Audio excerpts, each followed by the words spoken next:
하나님의 평강이 여러분의 가정과 일터와 삶 속에 충만하기를 바랍니다. 오늘 본문은 예루살렘 초대교회에 7명을 집사를 세웠는데 그 중에 한 명이 스데반이에요. 스데반이 순교하는 장면입니다. 이 사도행전 7장에 저희들이 끝부분을 읽었는데 1절부터 53절까지 한번 여러분 댁에 가서 읽어보시면 스데반의 설교가 나옵니다. 스데반이 설교를 어디서 했냐 하면 예수님을 이렇게 전파하고 전도하고 하니까 그 당시에 예루살렘에서 유대인들이 종교 지도자들이 그냥 놔두면 안 되겠다, 불러와라. 그래서 그 산헤드린이라고 요즘으로 치면은 자치기구 그런 어떤 의회 같은 곳이죠. 유대 종교 바리새인, 대제사장 그리고 뭐 각종 귀족들 다 모인 최고 결정 기관인데 거기서 종교 재판을 받게 되었습니다. 그래서 재판을 하면은 본인이 변론을 하잖아요. 그 변론을 설교로 변론을 한 거예요. 어떻게 우리의 조상인 아브라함을 하나님이 어떻게 불러내시고 어떻게 출애굽을 했으며 어떻게 다윗과 솔로몬의 성전을 짓기까지가 내용이 이제 35절까지 내용입니다. 53절까지 내용이에요. 그 다음에 54절부터 오늘 이 내용인데 굉장히 그 스데반의 설교를 듣고 굉장히 들은 그 당시에 거룩한 분들이 굉장히 격분했습니다. 그런데 마지막에 왜 격분했나? 이 말을 듣고 굉장히 그들이 화를 냈는데 스데반의 설교를 듣고 왜 끝부분을 제가 인용하겠습니다. 51절에서 53절인데 제가 쉬운 현대어 성경으로 보니까 이렇게 되어 있습니다. 스데반이 그들에게 이렇게 결론을 지었어요. 고집을 피우며 이방인들처럼 하나님의 말씀에 귀를 기울이지 않는 사람들이여, 여러분도 조상들처럼 성령님을 계속 거역하고 있습니다. 여러분의 조상들이 핍박하지 않은 선지자, 예언자가 있으면 한 사람이라도 말해 보십시오. 그들은 의로우신 분, 예수님이죠. 의로우신 분이 오실 것을 예언한 사람들을 죽였고 이제 여러분은 그 의로우신 분을 배신하고 죽였습니다. 여러분은 천사들이 전해준 율법을 받고도 그것을 지키지 않았습니다. 이런 말을 하니까 듣는 사람이 기분이 좋았겠습니까? 자기들이 다 그래도 유대 전통을 지키고 가장 거룩하게 신실하게 다 헌신해서 하는데 스데반이 그들의 직격탄을 날린 거예요. 당신들이 모세의 율법을 누구보다 잘 알고 하나님 말씀을 누구보다 잘 알고 순종하고 행하고 지키고 또 전하고 있지만 드러난 게 뭐냐? 당신 조상들, 우리 조상들, 같은 조상이죠, 유대인들. 모든 선지자 느헤미야를 비롯해서 예레미야 다 톱으로 썰어 죽이고 이리 죽이고 저리 죽이고 다 죽이지 않았냐? 그리고 급기야 메시아로 구세주로 오신 예수님까지 당신들이 죽이지 않았냐? 이렇게 설교로 선포를 했습니다. 그것은 바로 하나님의 영이신 성령님을 거역한 사건이고 지금도 당신들이 예수를 그리스도로 받아들이지 않음으로 인해서 성령님을 거역하고 있다라고 이렇게 설교로 말씀하고 있습니다. 듣기가 굉장히 좀 안 좋은 소리예요. 그죠? 하나님 앞에 거룩하게 하다고 생각하는 당신들이 가장 큰 사실은 죄인이다, 이런 선포인데 마가복음 3장 29절에 예수님이 이런 말씀하셨어요. 살아가면서 짓는 모든 죄, 살인죄까지도 용서받을 수 있지만 성령을 거스르고 모욕하는 죄는 절대 용서받지 못할 죄다. 실제로 살인을 하고 용서받아서 쓰임받은 사람이 구약에는 모세, 신약에는 바울이에요. 바울. 그죠? 그래서 누구든지 성령을 모욕한 자는 영원히 사하심을 얻지 못하고 영원한 죄가 되느니라. 성령 충만. 우리가 성령님 그래요. 성령님. 성령님은 누구십니까? 여러분 성령님 누구라고 생각하세요? 눈에 보이지 않는 홀리 고스트, 영어로는. 성령님은 성경에 예수님의 영이라 그러시고 하나님의 영이라 그러시고 우리가 마음으로 믿고 입으로 시인하면 예수 그리스도를 구주로 영접하면 우리 안에서 들어와서 우리를 주장하면서 이끌며 사시는 분이라고 했습니다. 믿으십니까 여러분? 그러면은 이 예수 그리스도를 믿는 자들은 마음 안에서 항상 갈등이 싸움이 있는 거예요. 내 생각대로 갈 것이냐, 성령님이 말씀으로 속삭이는 걸 따라갈 것이냐. 이게 영적인 전투예요. 이게. 예. 예수님께서 성천하시면서 우리를 고아와 같이 버려두지 않으시고 보혜사 성령님을 보내주시겠다. 내가 가지 않으면 성령님이 오시지 않을 거라고 제자들이 가지 마세요. 돌아가십니다라고 말리는 보혜사 성령님이 오시니까 걱정하지 마라 그랬습니다. 그래서 지금은 성령의 시대입니다. 예수님 오시기 전까지는 창조주 하나님이 주도적인 역할을 했고 예수님의 오셨을 때는 예수님이 눈에 보이셔서 하셨고 예수님이 성천하신다면 성령님이 운행하시는 시절이에요. 예. 어떤 사람은 창조주 아버지 하나님이 가장 높으신 분이고 그 다음에 아들이니까 예수님은 그 다음 높으신 분이고 성령님은 그 뒤에 오셨으니까 가장 낮은 분이지. 이 단계별로 하나님, 예수님, 성령님 이렇게 마음속으로 믿거나 생각하시는 분이 있을 수 있어요. 왜 우리는 특히 그래? 왜냐하면 우리는 유교적인 아버지가 제일 높고 아들이고 그 다음에 눈에 안 보이는 거 유교적인 가정 문화와 그런 습관에 젖은 잘못된 생각입니다. 여러분 잘못된 생각이에요. 성부 하나님과 성자 예수님과 성령 하나님은 동등하신 분이고 서로 다른 모습의 다른 역할과 개별적이지만 세 분이면서 연합해서 한 몸을 이루고 한 트리니티 삼위일체 한 하나님이십니다. 그래서 태초 이전부터 함께 계셨고 지금도 함께 계시는 분이에요. 그래서 예수님이 하나님이십니다, 여러분. 오늘 말씀 제목을 성령 충만, 갈등 충만인데 원래 제목은 성령 충만, 그게 아니면 악령 충만이에요. 우리 모두는 흙으로 만들어졌어요. 죽으면 이제 흙으로 썩어서 갈 거 아닙니까? 흙으로 만들어졌기 때문에 땅에 세상이 당기는 마치 자석이 이 쇳가루를 당기듯이 우리는 쏠려갑니다. 세상적인 거에 쏠려가요. 그게 탐욕이라 그래요. 탐욕에 빠져서 만족을 몰라요. 만족을 몰라요. 우리는 만족을 몰라요. 그래서 부족하다고 맨날 한탄하면서 하나라도 세상적인 것을 더 손에 쥐려고 열심을 다하다가 인생을 다 소모해버려요. 우리의 원래의 모습이에요. 하나님 만나기 전에, 성령 충만하기 전에 이 모든 피조세계의 주인이 다 하나님이시지만 죄로 물들은 세상은 우리 생각, 마음도 죄로 물들면 누가 권세를 휘젓습니까?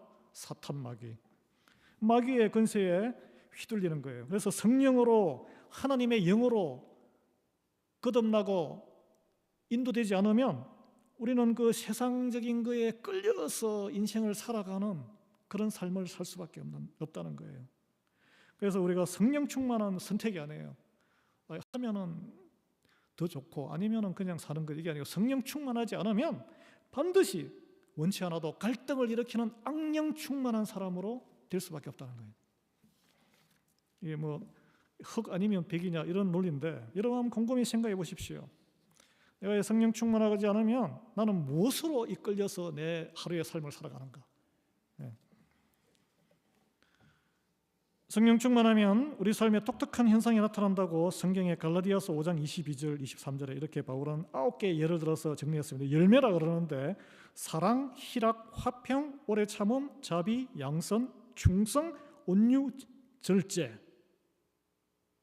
하나님은 우리의 삶 속에서 남아있는 이 땅의 삶 속에서 이런 것들이 우리 삶의 열매가 열리고 이런 것들을 누리고 살도록 우리를 바꾸실 능력이 있다는 거예요. 그걸 믿는 자에게 주신다는 거예요. 그래서 시기와 질투와 혐오감에 이런 마음이 일어나는 대신에 애틋하게 불쌍하게 여기고 사랑할 수 있는 사람으로 바꿔주신다는 거예요. 그게 좋잖아요. 서로 시기하고 질투하고 하면 얼마나 텐션이 스트레스가 높아집니까?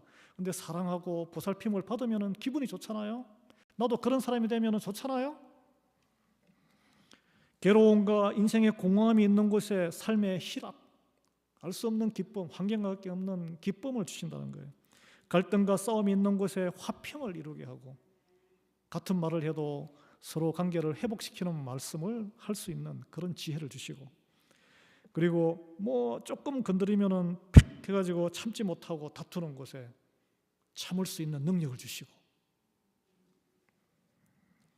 그리고 냉정하고 야박하고 배신하고 쉽게 화내고 그리고 막 있는 거 써가면서 방탕한 삶에 자비를 베풀고 선을 베풀고, 그리고 이해관계가 안 맞으면 휙 돌아지는 게 아니라 꿋꿋하게 충성하고, 그리고 참을 수 없는데 온유하고 절제 않은 사람으로 빚어주십니다. 이게 성령님이 우리를 통해서 하시고자 하는 역할이라는 거예요. 그래서 성령 충만함은 무엇이고 어떻게 해야 성령 충만할 수 있을까? 저는 오늘 본문을 내용을 토대로 해서 서대반 집사를 보면서 성령 충만한 성도의 태도와 그 비결을 함께 나눠보고자 합니다. 우리의 능력으로 나오는 게 아니라는 거예요. 첫 번째, 성령 충만하면 성령 충만한 모습, 성령 충만할 때 누가 상대방이 나를 건드리고 이를 갈고 덤벼들어도 그걸 보지 않고 하늘을 우러러 보는 거예요. 하나님을 본다. 오늘 보십시오.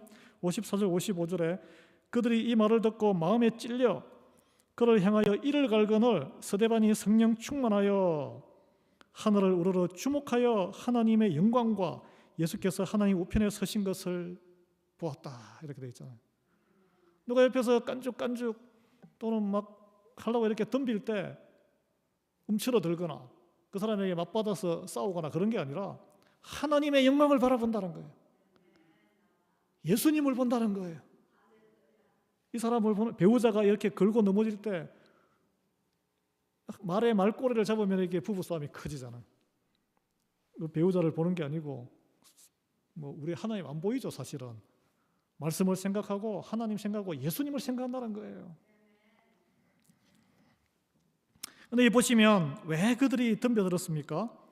예루살렘 유대 종교 지도자의 스데반의 말씀을 듣고 하나님의 말씀을 들었는데 은혜를 받은 게 아니라 마음이 찔렸다 그랬어요. 아니, 말씀을 들었으면 은혜를 받아서 성령 충만해야 되는데 마음이 찔렸다. 마음이 찔렸다는 것은 이게 찔린 게 뭐냐 하면, 여러분 유리 여기에 팍 깨지면은 조각이 팍, 그게 내 안에서 터진 거예요. 이게 얼마나 아파. 이게 확 찌르고 이게 막 속이 확 상한 거죠. 여러분, 어떤 목사님들이 말씀을 하면은 가슴을 콕콕콕콕 찌를 때가 있을 거예요. 여러분, 아프면은 어떤 현상이 일어납니까? 몸이 아프면 몸에서 열이 납니다. 몸에서 열이 나는 이유는 몸 안에서 싸우고 있다는 증거예요. 싸워서 내 세포가 죽어서 전사한다는 증거입니다. 마음이 찔렸다는 것은 말씀이 귀를 통해서 내 심령에 들어갔다는 거예요. 내 안에 꼭 숨겨두고 싶은, 나는 인정하고 싶지 않은 제 모습이, 그 말씀이 건드리기 시작한 거예요. 불편하죠. 내가 생각하는 나는 이게 아닌데 왜 나를 건드려? 편안히 잘 살고 있는데 왜 나를 건드리냐고! 네가 뭔데?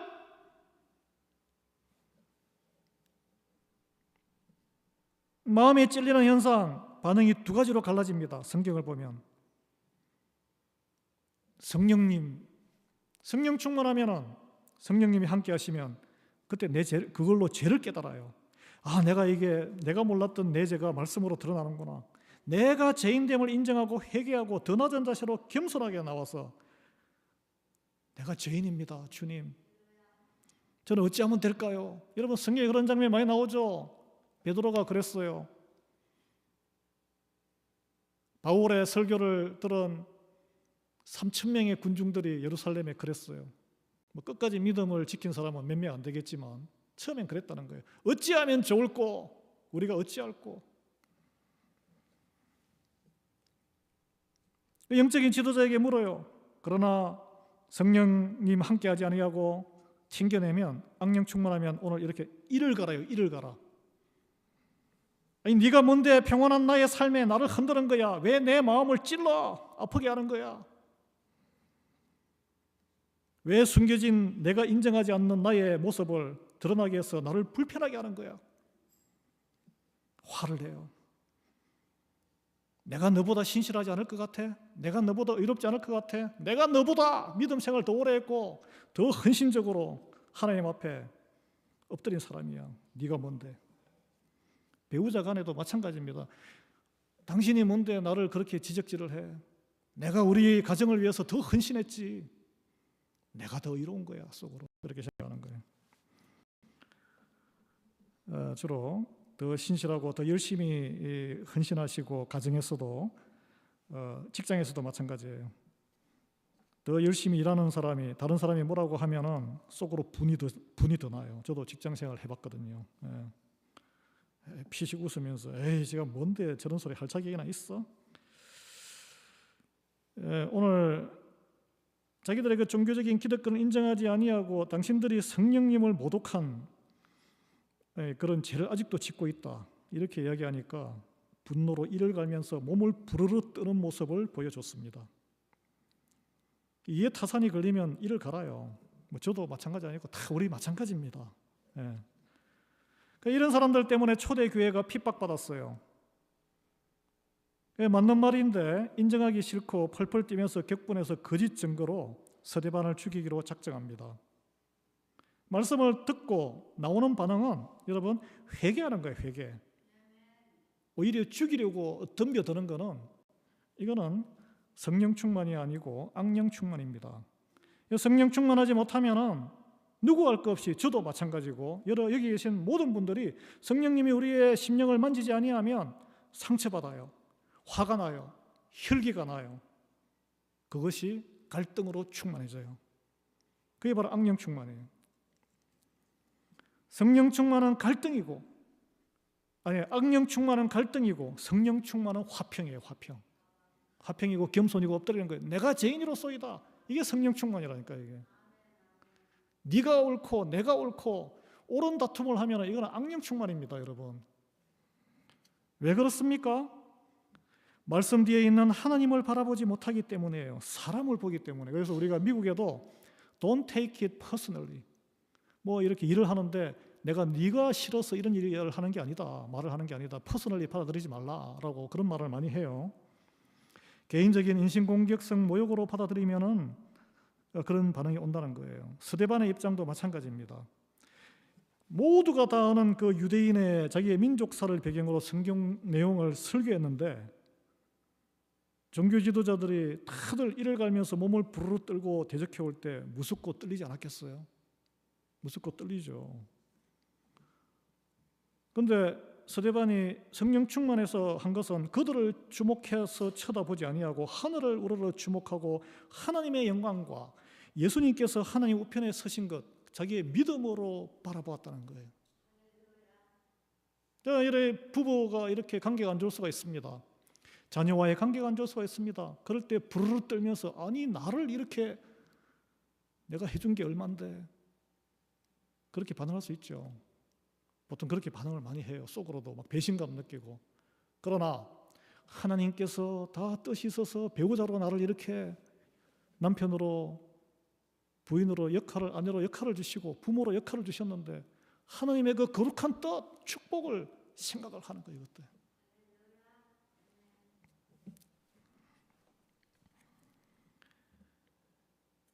오늘 이 본문이 스데반이 성령 충만해서 하나님의 능력으로 유대인 지도자들의 그 무서운 기세를 단박에 예수 그리스도의 이름으로 물러서라라고 이렇게 물리쳤다고 이렇게 나오지 않습니다.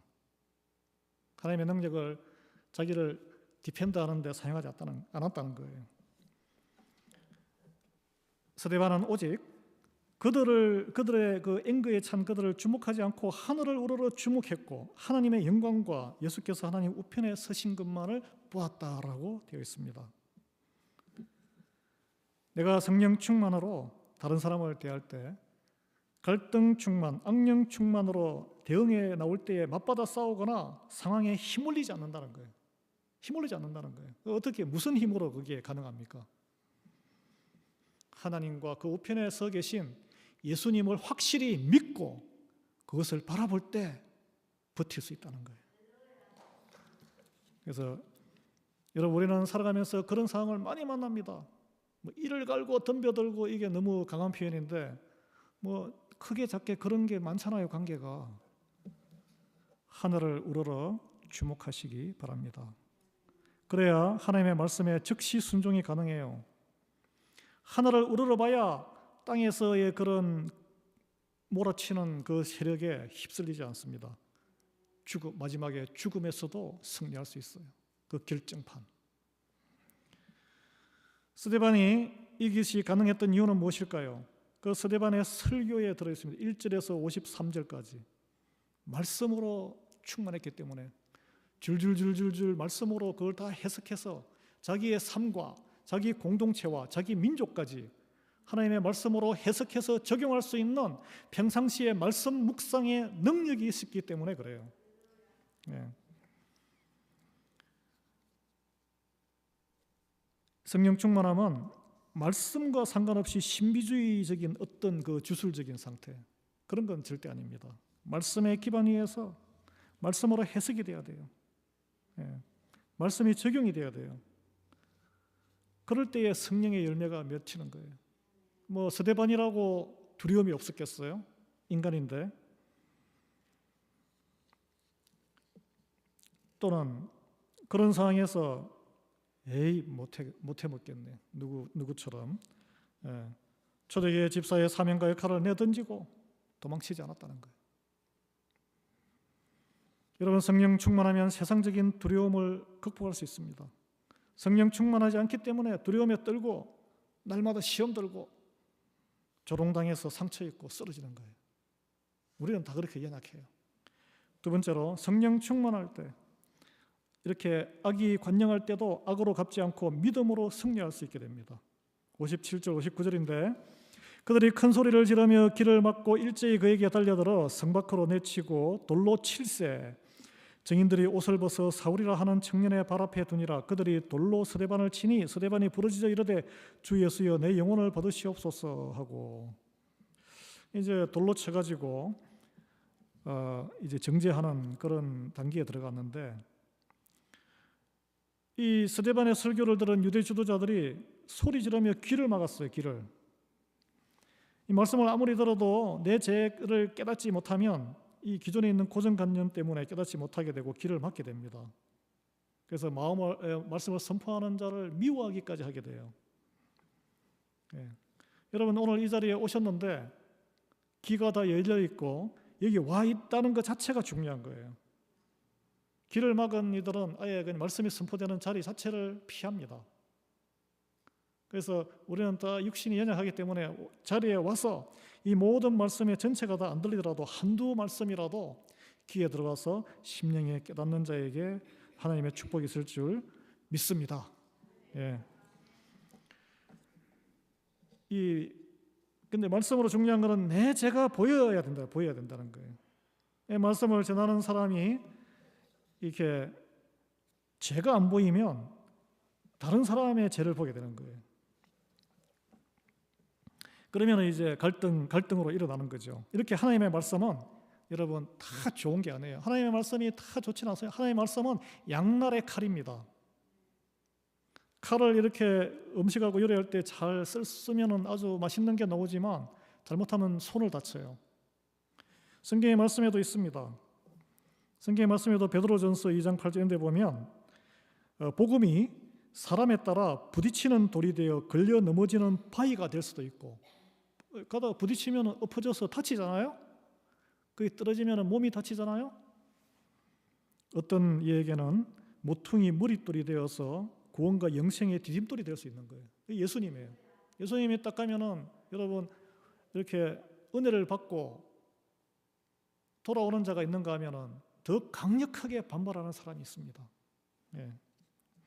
말씀을 받을 때 마음의 찔림을 받으면 성령님 함께해 주시옵소서 기도하셔야 되는 거예요. 예. 이 스데반이 이 설교를 들은 이들이 아쉽게도 그런 성령의 은혜가 없었고 갈등으로 폭발했는데 그 가운데는 사울이라는 청년이 있었다라고 오늘 기록에 나옵니다. 여러분 아시다시피 사울은 나중에 바울이 되는 사람이에요. 그러나 이 스데반이 죽는 이 순교 장면에서는 특히 다소 출신의 이 유학을 온 예루살렘 당시 그 최고의 명문, 요즘으로 치면 대학교죠. 가말리알 대학교의 박사과정이라고 요즘 현대어로 풀어서 해석을 할 수 있습니다. 그래서 다 옳은 말씀인데 설교를 들어도 자기 의에 똘똘 뭉쳐있는 이 성경 박사 사울은 아직 하나님의 때가 되지 않은 거예요. 하나님의 때가 되지 않았습니다. 그러니 말씀이 들어가지가 않아요. 돌로 쳐 죽이는 주동자가 되었다는 것이죠. 왜 그렇습니까? 말씀을 들을 때 사울은 자기 죄를 들여다보는 거울로 삼지 않았어요. 옳고 그름으로 판단했어요. 그래서 회개하고 겸손하는 성령 충만이 아니라 분노하면서 내가 하나님 나라를 위해서 이 사람은 제거해야 돼, 쳐죽여야 하나님의 의를 이룬다는 악령 충만으로 자기는 쓰임을 받은 겁니다. 여러분, 말씀이 내 심령을 찔러 내 죄를 드러내고 내가 죄인됨을 받아들이기까지 성령이 역사하지 아니하면 하나님의 일을 더 열심히 할수록 하나님 나라의 형제 자매를 이렇게 제거하는 일에 앞장서게 된다는 거예요. 그래서 여러분, 뭔가를 하기 전에 내가 성령 충만한가? 이걸 먼저 스스로 하나님께 물어봐야 되는 거예요. 성령 충만하지 아니하면 안 하는 게 낫습니다. 청년 사울이 다메섹 선상에서 예수님을 만나고 눈이 멀고 낙마하고 회개하기 전까지는 자기 잘못을 아예 하나도 몰랐다니까요. 자기는 잘하는 줄 알았다니까요. 그래서 막 다니면서 초대교회 그리스도인들 다 잡아서 체포해가지고 다 넘기고, 그래서 인생에서 가장 큰 문제가 뭘까요? 내 죄를 모르는 거예요. 내 죄를 모르는 거예요. 저도 마찬가지예요. 사울도 그 하나님의 지식을 다 최고의 지식을 가지고 인생을 헌신했지만 결론적으로 어떻게 됐습니까? 하나님의 사람을 잔인하게 죽였잖아요. 그 열매잖아요, 열매. 자기가 또 아는 만큼, 헌신한 만큼 확신과 지식이 더 깊었기 때문에 그걸 바꾸기, 인간의 능력 설득으로 바꾸기도 힘들어요. 그러니까 오죽했으면 예수님이 눈을 확 멀게 했을까요? 눈으로 다 공부하게 하는데 무너진 거예요, 무너진 거. 스스로 죄인이라고 깊이 깨달으면 함부로 다른 사람에 대해 정죄와 판단하지 않습니다. 긍휼과 이해와 관용과 용서의 마음을 성령님께서 갖게 하기 때문에. 그래서 예수님은 어린 아이가 천국에 들어가기가 더 쉽다 그랬어요. 있는 그대로 보고 긍휼한 마음을 가게. 제가 사진을 하나 준비했는데 한번 보여주세요. 이 예수님이 십자가를 지고 쓰러진 장면이잖아요. 애가 뒤에서 이렇게 들잖아요. 제가 무슨 예수님을 알고 뭘 알겠습니까? 근데 보니까 너무 힘들어 보이잖아. 무거워 보이잖아요. 걔가 무슨 이것도 이게 동상이잖아, 이게. 근데 이게 그런 하나님이 그런 마음을 주시는 거예요. 긍휼한 마음.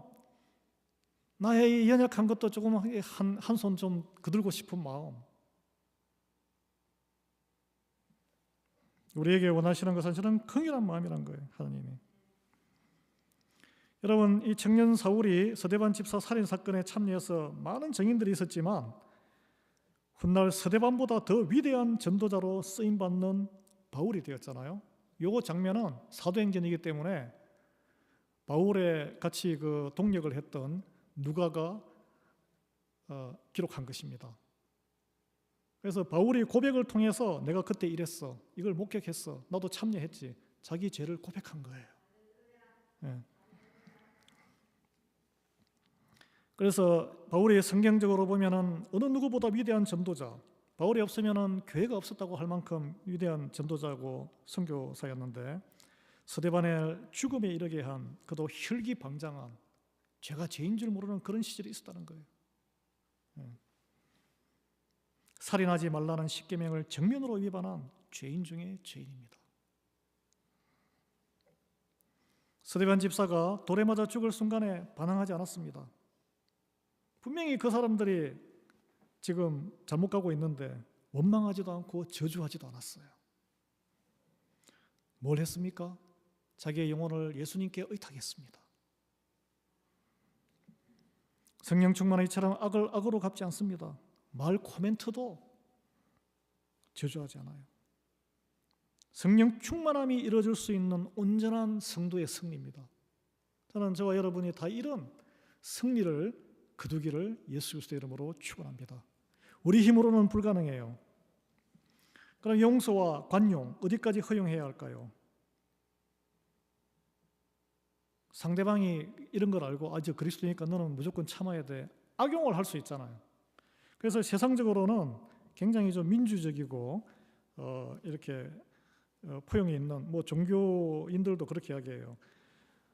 상대방이 룰을 지킬 때까지 그게 마지노선이다. 예를 들어서 그걸 악용하면 뭐에서 용서를 구하거나 아니면은 자기가 잘못을 인정하는 사람에게까지만 용서를 해야지, 인정하지도 않고 끝까지 뻔뻔하게 구는 사람은 내가 왜 용서하고 관용을 베풀어야 돼? 이게 세상적인 이야기예요. 그러나 오늘 이 스데반의 순교 과정에서 드러난 성령 충만함의 용서와 관용은 그 선을 넘는 겁니다. 악을 선으로 대응하는 거예요. 그 상대방이 자기 죄를 깨닫지 못해. 계속 그렇게 살아요. 뻔뻔해. 그래도 먼저 용서와 관용을 베풀어야 된다는 거예요. 그래서 스데반이 보여주는 거예요. 그게 예수님이 걸었던 길입니다. 또 우리가 따라 걸어오기를 원하시는 거예요.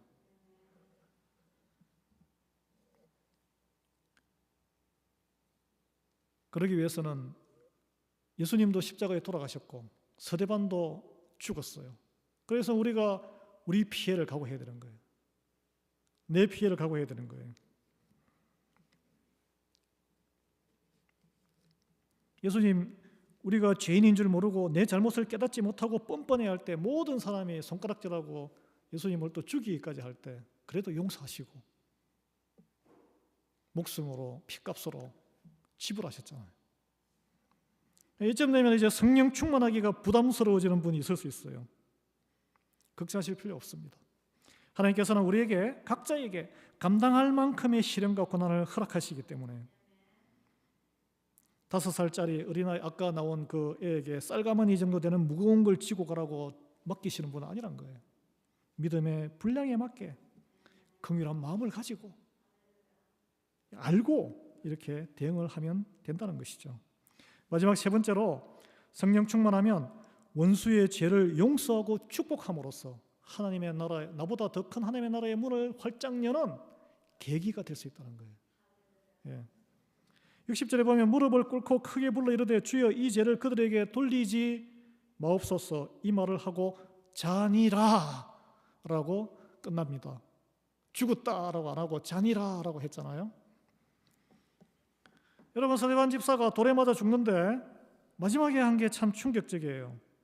예수님이 십자가에 못 박혀 죽으실 때도 저희를 용서하시옵소서 이렇게 했는데 본인도 마찬가지로 똑같은 기도를 자기를 죽인 그것도 돌에 던져서 저들을 진심으로 용서하시고 그 죄를 그들에게 돌리지 말라.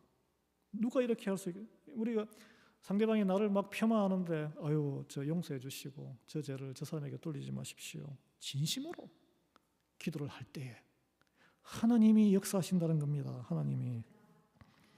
저도 이 정도 수준의 믿음까지 올라가야 되는데 아직 이 정도까지는 기도 중이에요. 기도 중. 예. 먼저 부부 사이에서 적용해 보시기 바랍니다. 여러분, 듣기 싫은 소리 할 때 침묵하십니까? 당신이 맞다 그러십니까? 속으로 그분을 위해서 기도하십니까? 보통 이렇게 이런 험한 상에 빠지면 사람은 아이고 나만 불쌍하네, 자기 연민에 빠져요. 나에게 관심이 많아져요. 그럼 여기 보십시오.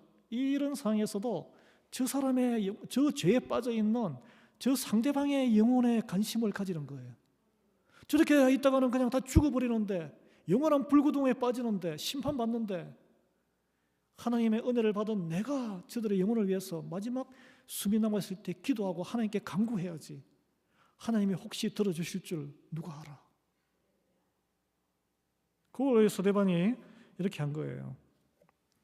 그런데 이런 장면이 사울을 포함해서 유대 지도자에게 큰 충격을 주지 않았겠습니까? 아마 사울에게 가장 큰 충격을 주었을 거예요.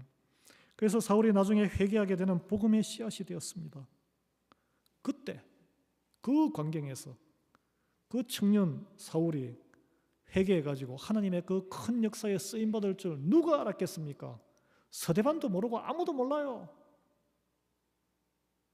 여기에 계신 분 중에 크게 쓰임을 받을 분이 계실 줄, 또는 교회 안 나오시는 분 중에 나를 뭐라고 뒤에서 뒷담화 까시는 분 중에 하나님의 큰 쓰임을 받게 될지를 누가 알아요? 기도하셔야 돼요. 기도.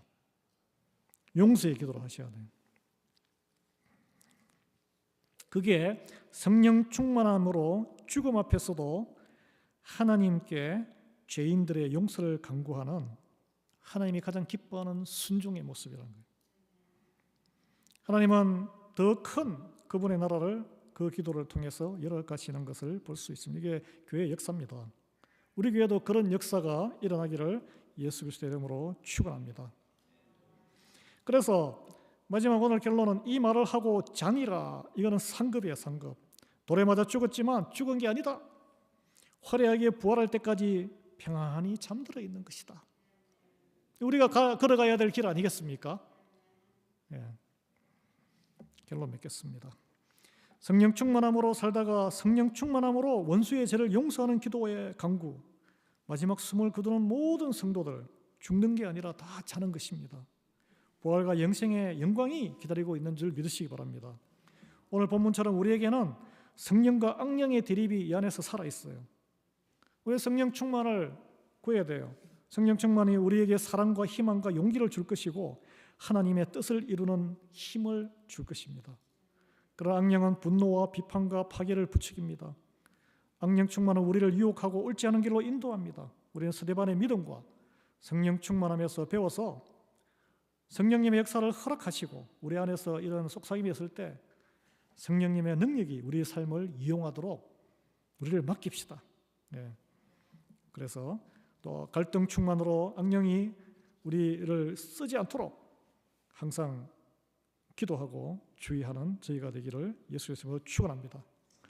그래서 이번 한 주간도 정말 그 어린아이가 품는 그런 마음처럼 그런 연약한 자들, 무거운 짐을 진 자들 가서 그냥 뭐 이렇게 판단할 필요 없어요. 도와주고 함께 해주고 격려해주고 그 성령 충만함으로 사랑으로 서로 섬기는, 그래서 우리 이 교우들과 교회를 통해서 하나님이 영광 받으시는 그런 한 주가 되기를 예수 그리스도로 축원합니다. 예, 같이